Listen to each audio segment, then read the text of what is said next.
Why separate code by function? Organizing code into meaningful, logical units makes projects easier to understand, maintain, and expand.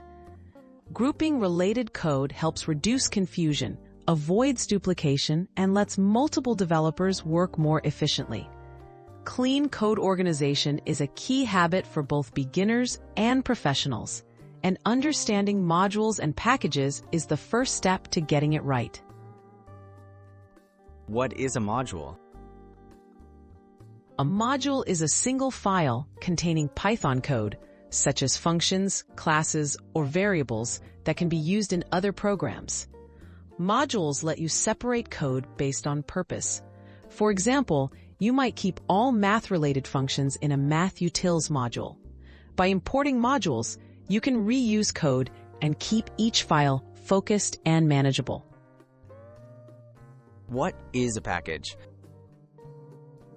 A package is a collection of related modules organized in a directory with a special init.py file.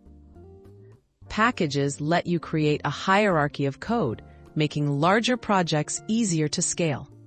Think of a package as a folder that groups similar modules together. This structure helps organize complex projects into clear, navigable units. When to use modules versus packages? They use modules for small, focused code files that handle specific tasks. When your project grows and you need to group several related modules together, create a package. For example, a simple program might only need one module, but a web application could use separate packages for handling data, user interfaces, and networking. Benefits of clean code organization. Separating code into modules and packages makes locating, reusing, and testing code much easier. It also reduces errors from code duplication and helps teams work on different parts of a project without conflict. Adopting these structures early saves time and simplifies future development.